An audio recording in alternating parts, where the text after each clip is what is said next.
Our third speaker this morning, Darrin Class. Perseverance. Perseverance. Darrin Class.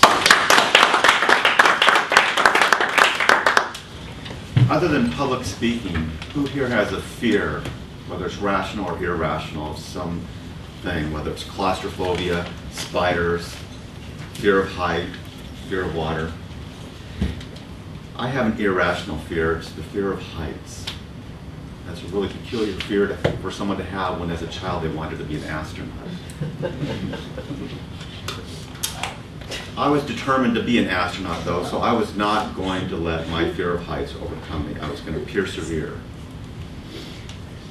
One day when I was at the U of O, the number 2 ranked team in the nation right now, after beating the Cougars, I was there a little bit before the term started. We were all sitting around watching a movie, and on came Moonraker, great James Bond movie. If you remember the very beginning, there's this great parachute, great skydiving scene where James Bond is thrown out of the jet without a parachute. I watched this, I was mesmerized. I wanted to do skydiving. Looking through the catalog as I'm getting ready to register, lo and behold, the U of O has a PE class on skydiving. My fear, I pushed it aside, I signed up. Wanted to get a little bit of extra practice, so I called the instructor. He said, hey, just come on down. School doesn't start for 2 more weeks. We're just outside of Eugene. Drive on down. You can come in. We'll train you early. You'll save $100. Don't take the class. $100. A lot of money for a college kid. When I was normally going through spring break, I'd eat top ramen 3 meals a day for the entire spring break, so $100 was huge. I show up. The skydiving airport, it's a very generous term, it was a grass field. The runway, it was a gravel road in the middle of the grass field with the cows on either side where they would mow the grass for hay. I see the little airplane. I'm still on the ground, so my fear is under control. The training technique, there's a harness strapped to the rafters. You get a ladder, you climb in the harness, you practice popping the emergency release. You do the emergency release, then you grab your emergency ripcord, throw it out. That was your training. The instructors, okay, you're good after about 20 minutes. Get in the plane. We take off going up. It's a little Cessna. Think of a Volkswagen from the 60s or 70s. Sounds like a lawnmower. We just circle on up, on up, on up. It's me, the dive master, the pilot. The pilot says, okay, we're good. Pop open the door. There's a unique sound if you've ever been in an airplane. If you haven't been in an airplane with the door open, the wind's just suddenly my fear of heights returned. Before I was in this nice little cocoon of a plane. Dive master, okay, put your legs out. Like this, dive master reaches over, grabs my leg, says, okay, I'm gonna give you 3 seconds. This was real easy. It's back in the day when you had static cords. Cord hooked to your ripcord, cord hooked to the airplane, fall about maybe 8 feet, parachute. You don't really even get free fall. Pilot says, okay, now, dive master, now, climb out. One hand on the strut, other hand on the strut. You're doing this flying thing, kind of like Superman, or if you saw Capricorn 1, where James Brolin was holding on to the plane. Dive master says, okay, 3, 2, 1. I'm like this. 3, 2, 1. Pilot's like, it's too late now. Dive master, climb back in the plane. I'm like this. Pilot gave up. So we do this long turn. I'm still here. There's high five. We're coming up over the field. They must have had a yardstick or something in an airplane because the dive master didn't mess around this time. All of a sudden there's this shooting pain in my hand when it screamed, now! And I'm gone.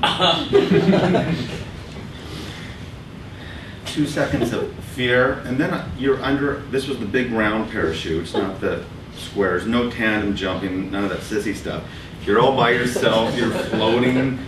It's so peaceful. It's so great. 3,000 feet, you can just see everything. My fear was gone instantly.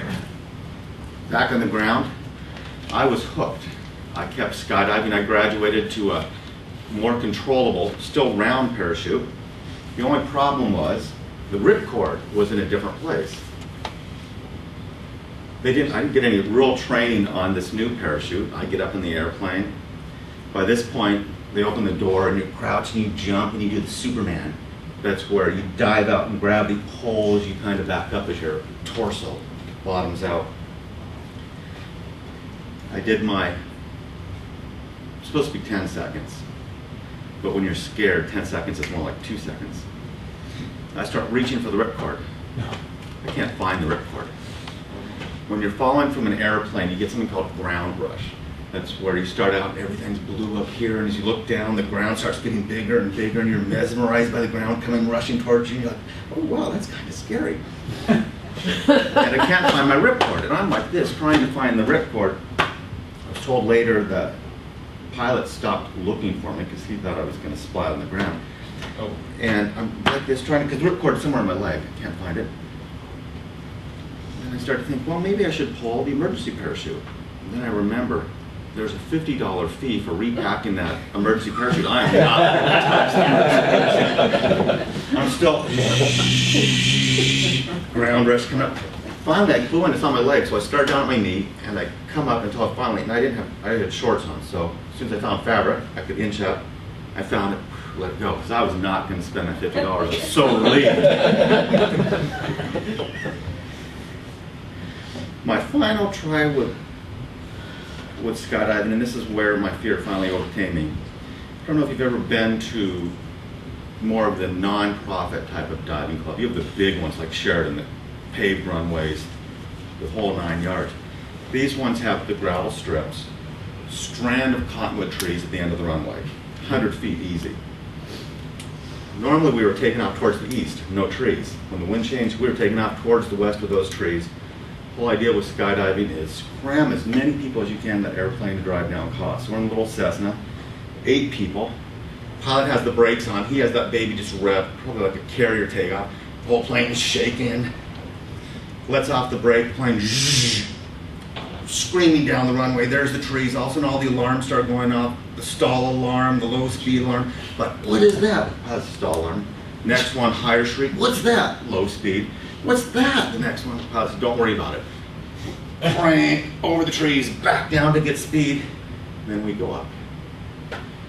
After that I realized I loved skydiving. I hated flying. Mr. Toastmaster.